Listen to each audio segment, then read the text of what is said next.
छोटी बड़ी हर खबर के साथ रखे आपको अपडेट डून वन न्यूज। अनुरोध करूंगा कि हमारे भारत सरकार में केंद्रीय मंत्री आदरणीय भूपेंद्र यादव जी का गुलदस्ता देकर स्वागत करें।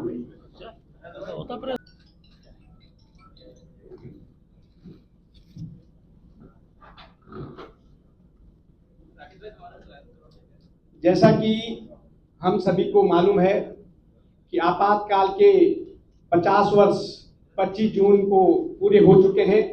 इसी को लेकर के भारतीय जनता पार्टी के द्वारा पूरे देश भर में प्रदेश भर में विभिन्न प्रकार के कार्यक्रम आयोजित किए जा रहे हैं और इसी के निमित्त आज हमारे मध्य में हमारे भारतीय जनता पार्टी के बहुत ही वरिष्ठ नेता, भारत सरकार में वरिष्ठ कैबिनेट मंत्री आदरणीय भूपेंद्र यादव जी उपस्थित हुए हैं।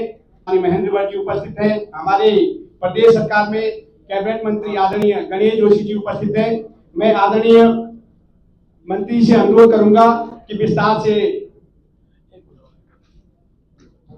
मैं अपने एसओसी प्रदेश अध्यक्ष माननीय महेंद्र जी से अनुरोध करूंगा कि कार्यक्रम के बारे में आपको जानकारी देंगे। आज इस पत्रकार वार्ता में हम सबके मध्य में हैं भारतीय जनता पार्टी के वरिष्ठ नेता, भारत सरकार में कैबिनेट मंत्री और जिनका मार्गदर्शन हमको अनेकों बार मिलता रहता है। पूरे देश भर के अंदर आपातकाल के 50वें वर्ष पूर्ण होने के उपलक्ष्य में पूरे देश भर के अंदर 25, 26, 27 3 दिन के अंदर देश भर के सभी राज्यों में सभी प्रमुख स्थानों पर जाकर आपातकाल का वो काला दिवस, उसकी 50 साल बाद भी लोगों में वो जागृत रहे, इसके लिए जागरूक के कार्यक्रम की श्रृंखला है। आज हमारे मध्य में माननीय मंत्री जी हैं। मैं आपसे अनुरोध करता हूं, आप सब पत्रकार बंधुओं को संबोधित करें। पार्टी के हमारे प्रदेश अध्यक्ष सम्मान्य महेंद्र जी, मीडिया के हमारे प्रभारी और मीडिया के हमारे सभी मित्र, आज ये पत्रकारिता वार्ता एक विशेष घटना के परिप्रेक्ष्य में दुनिया के सबसे प्रगतिशील, उदारवादी, लोकतांत्रिक देश के रूप में आगे बढ़ाने का संकल्प है।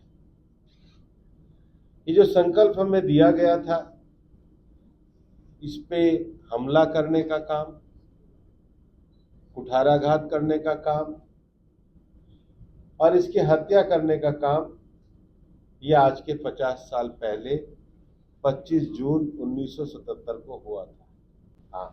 एक अहम सवाल ये है कि जो इमरजेंसी का आप जिक्र करते हैं, वो केवल राजनीतिक इमरजेंसी था या पब्लिक को उससे परेशानी हुई? उससे तो केवल राजनेताओं को ही परेशानी हुई, ऐसा आपने भी अपने वक्तव्य में कहा।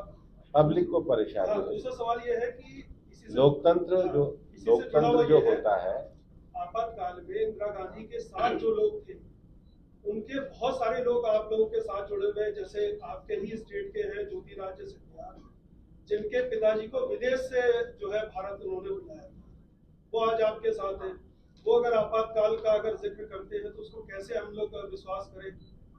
इंदिरा जी ने राजमाता विजयराजे सिंधिया को आपातकाल में जेल में बंधक बना के रखा।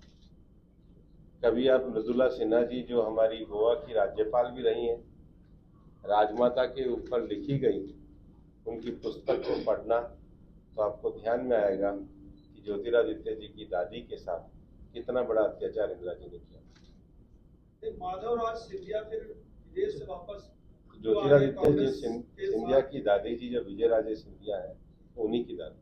सर, एक सवाल ये है कि आज ही देहरादून में कई जगहों पर दुर्घटनाएं हुई, कई लोग मर गए। ये एक आम प्रक्रिया हो चली है, लोग स्वीकार करने लगे हैं। 10 लोग मर गए, 5 लोग मर गए, खाई भी गिर गई। एक बड़ी घटना जो हो रही है उत्तराखंड लगातार, टूरिस्ट स्टेट बन रहा है, फिल्म हब बन रहा है, तो लोग क्यों न डरे यहाँ आने से? केंद्रीय मंत्री है, क्या इस तरह की घटनाओं पर आपकी नजर रहती है?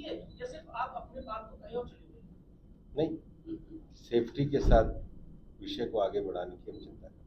सर एक सवाल यदि आप अपने आप कांग्रेस की तरफ से कहा जाता तो जो था वो सबके सामने थे, लेकिन अभी अघोषित आपातकाल अभी भी किसी को बोलने की आजादी नहीं है। पत्रकार अगर सवाल उठाते हैं तो जेल में बंद कर दिया जाता है।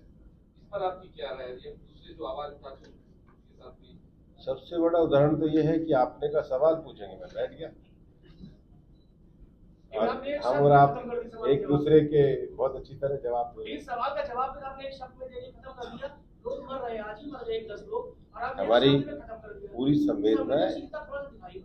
हमारी पूरी संवेदना है और सारे सेफ्टी मेजर्स का ध्यान रखें। सर पूरे देश में वनों के संरक्षण और पर्यावरण के संरक्षण को लेकर हम कहाँ पाते हैं? कल मैंने बोला है, आज इमरजेंसी तेलंगाना का मैं जिक्र करूंगा, है। तेलंगाना का जिक्र करूंगा जिस तरीके से 400 एकड़ में जो वन लगे थे उन्हें काटा गया।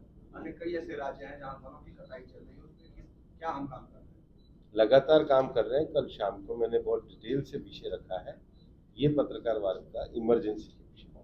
चलिए आप सब और कोई पूछना हो? Thank you. भाइयों और बहनों, राष्ट्रपति जी ने आपातकाल की घोषणा की है। आपातकाल लगते ही देश भर के विपक्षी नेताओं को रातों रात गिरफ्तार कर जेल में डाल दिया गया। जयप्रकाश नारायण, अटल बिहारी वाजपेयी, एल.के. आडवाणी, जॉर्ज फर्नांडिस, सभी को बिना ट्रायल और वारंट जेल भेजा गया। में कुछ दीपक ऐसे भी थे जिन्होंने लोकतंत्र की लौ को बुझने नहीं दिया। जब पूरा देश डरा हुआ था, तब कुछ साहसी युवाओं ने लोकतंत्र की रक्षा की मशाल थामी। आरएसएस के प्रचारक नरेंद्र मोदी जी ने आपातकाल में ट्रेन से लोगों तक संदेश सामग्री पहुंचाई। भूपेंद्र यादव जी, माननीय मुख्यमंत्री पुष्कर धामी जी, प्रदेश अध्यक्ष जी और माननीय हमारे गणेश जोशी जी, सभी अतिथिगणों से आग्रह है कि दीप प्रज्वलन कर कार्यक्रम का शुभारंभ करेंगे। माननीय हमारे केंद्रीय वन पर्यावरण मंत्री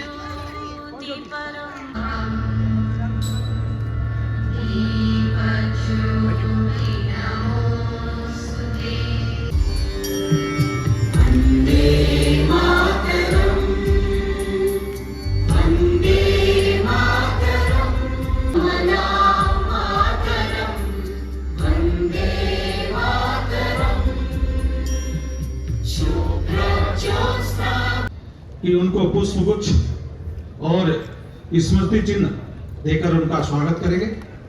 ऐसे अपने प्रदेश के अध्यक्ष माननीय महेंद्र भट्ट जी, अपने भूपेंद्र यादव, हमारे सिद्धार्थ अग्रवाल जी जो महानगर के अध्यक्ष हैं, वो हमारे यशस्वी मुख्यमंत्री पुष्कर धामी जी का पुष्पगुच्छ और स्मृति चिन्ह देकर स्वागत करेंगे।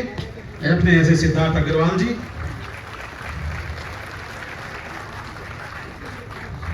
हमारे प्रदेश के महामंत्री आदित्य कोठारी जी, हमारे प्रदेश अध्यक्ष माननीय महेंद्र भट्ट जी का स्वागत करेंगे। पुष्पगुच्छ और स्मृति चिन्ह देकर हमारे प्रदेश अध्यक्ष जी का स्वागत करते हुए प्रदेश के महामंत्री गणेश जोशी जी के स्वागत के लिए अपने आदित्य चौहान जी, हमारे प्रदेश के मंत्री हैं,